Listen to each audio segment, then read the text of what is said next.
brought to you by Silver Pumps and Motors. Top quality और consistent performance के लिए सिर्फ सिल्वर पंप्स नाम याद रखना।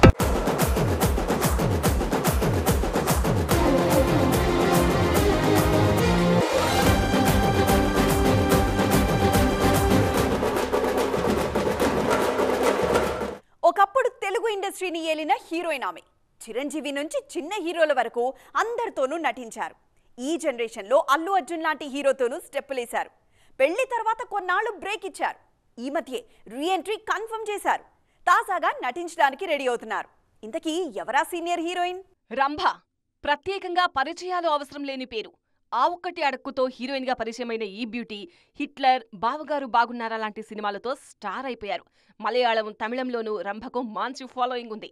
2007లో దేశముద్రులో స్పెషల్ సాంగ్ చేశాక పెళ్లి చేసుకుని కెనడాలో సెటిల్ అయిపోయారు. గ్లామర్ క్వీన్ ఇమేజ్ తో ఒకప్పుడు కుర్రాళ్లకు నిద్ర లేకుండా చేశారు రంభ. స్టార్ హీరోలందరితోనూ నటించిన రంభ స్పెషల్ సాంగ్స్ లోనూ మెరిశారు. అక్కడమ్మాయి ఇక్కడబ్బాయి, హలో బ్రదర్, మృగరాజు లాంటి సినిమాల్లో చిందేశారు. ఇన్నాళ్లకు మళ్లీ రీ ఎంట్రీపై క్లారిటీ ఇచ్చారు రంభ.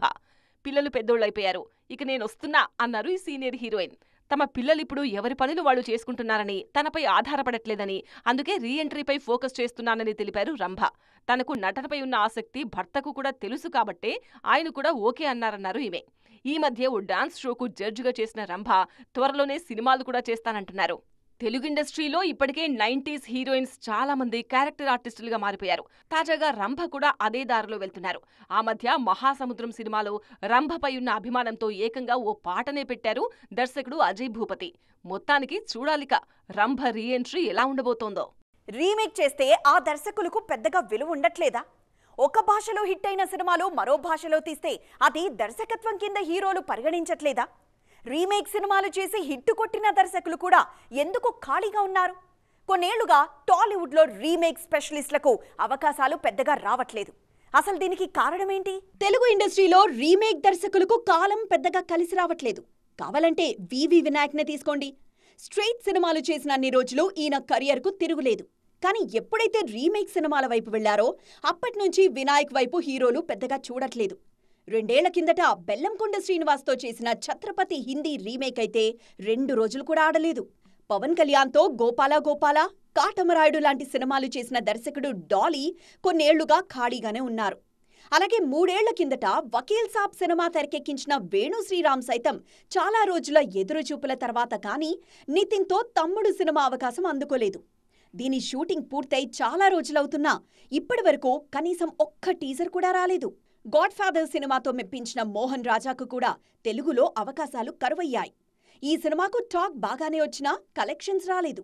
ఇక అసురన్ను తెలుగులో నారప్పగా రీమేక్ చేసిన శ్రీకాంత్ అడ్డాలకి పెద్ద హీరోల నుంచి పిలుపు కరువైంది. ఆ మధ్య విరాట్ కర్ణ అనే కొత్త హీరోతో పెద్దకాపు సినిమా చేసినా ఫలితం శూన్యమే.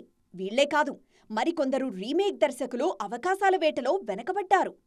హరిహర వీరమల్లు సినిమా వదిలేసుకుని దర్శకుడు క్రిష్ ఏం సాధించారు? పవన్ కళ్యాణ్ సినిమా ఆలస్యమవుతుందనే కదా మరో ప్రాజెక్ట్ ఓకే చేశారినా? మరి ఆ సినిమా కూడా ఇప్పుడు లేట్ అవుతోంది. మరి వీరమల్లు వదిలేసుకుని క్రిష్ సాధించిందేంటి? అసలు ఈయన సినిమాలు ఎందుకు అనుకున్న టైంకు రావట్లేదు? ఒకప్పుడు క్రిష్ దర్శకత్వంలో సినిమా వస్తుందంటే పక్కా ప్లానింగ్ ఉండేది. ఈ టైంకు రిలీజ్ చేస్తానంటే రిలీజ్ చేసేసేవాడంతే. అందులో ఒక్కరోజు కూడా ఆలస్యం ఉండేది కాదు. గౌతమిపుత్ర శాతకర్ణి లాంటి హిస్టారికల్ సినిమాను 80 రోజుల్లో, ఎన్టీఆర్ బయోపిక్ 2 భాగాలను 79 రోజుల్లోనే పూర్తి చేసిన ఘనత క్రిష్ సొంతం. చాలా వేగంగా సినిమాలు తెరకెక్కిస్తారు అనే పేరు క్రిష్కు ఉంది ఇండస్ట్రీలో. అంతెందుకు, హరిహర వీరమల్లు మొదలుపెట్టిన తర్వాత కరోనా పీక్స్ లో ఉన్న సమయంలో కూడా తక్కువ మంది టీంతో కొండపొలం సినిమాను 45 రోజుల్లోనే పూర్తి చేశారు క్రిష్. అలాంటి ట్రాక్ రికార్డున్న క్రిష్ ఈ మధ్య ఒక్క సినిమా కూడా టైంకు పూర్తి చేయట్లేదు. ఏ ముహూర్తంలో పవన్ కళ్యాణ్ హరిహర వీరమల్లు సినిమాను క్రిష్ ఒప్పుకున్నారో తెలియదు గానీ అప్పటినుంచే ఆయన సినిమాలు టైంకు రావట్లేదు. ఆ సినిమా కోసం 2 ఏళ్లకు పైగానే కష్టపడ్డారు ఈ దర్శకుడు. ఆలస్యమవుతుండటంతో క్రిష్ తప్పుకున్నారు. ఆ తర్వాత వీరమల్లును టేకప్ చేస్తున్నారు ఏఎం రత్నం తనయుడు జ్యోతి కృష్ణ. హరిహర వీరమల్లు నుంచి బయటకొచ్చేసి అనుష్క శెట్టి ఘాటీ సినిమాతో బిజీ అయిపోయారు క్రిష్. ఈ సినిమా షూటింగ్ అయిపోయినా కూడా ఇప్పటికీ రిలీజ్ డేట్ పై క్లారిటీ లేదు. ఏప్రిల్ 18న విడుదలన్నారు, కానీ ఆ డేట్ వెళ్లిపోయినా ఇప్పటికీ సైలెంట్ గానే ఉన్నారు మేకర్స్. మొత్తానికి వీరమల్లు వదిలేసిన తర్వాత కూడా క్రిష్ కు ఆలస్యమైతే తప్పట్లేదు. మన దగ్గర రఫ్ఫాడిస్తున్న సినిమాలు బాలీవుడ్ కి వెళ్లేసరికి ఎందుకు తోక ముడుస్తున్నాయి? సమస్య మన కథల్లో ఉందా లేదంటే వాళ్ళు తీసే విధానంలో ఉందా? తాజాగా మరో సినిమా బాలీవుడ్లో రీమేక్ కు రెడీ అవుతోంది. ఆల్రెడీ రీమేక్ అయిన సినిమాలే దారుణంగా బెడిసి కొడుతున్న సమయంలో ఇప్పుడు వెళ్తున్న ఆ సినిమా ఏంటి? తెలుగు ఇండస్ట్రీలో అప్పుడప్పుడు కొన్ని సినిమాలు అలా ట్రెండ్ సెట్ చేస్తుంటాయి. అప్పట్లో శివ, ఆ తర్వాత చిత్రం, మొన్న మధ్య అర్జున్ రెడ్డి, 4 ఏళ్ల క్రితం ఉప్పెన, 2 ఏళ్ల క్రితం బేబీ. రిలీజ్ కు ముందు ఏ సందడి ఉండదు, కానీ అవి వచ్చాక చేసే సందడి ముందు ఇంకేం వినిపించదు. అందుకే అలాంటి సినిమాలకు రీమేక్ డిమాండ్ కూడా ఎక్కువే.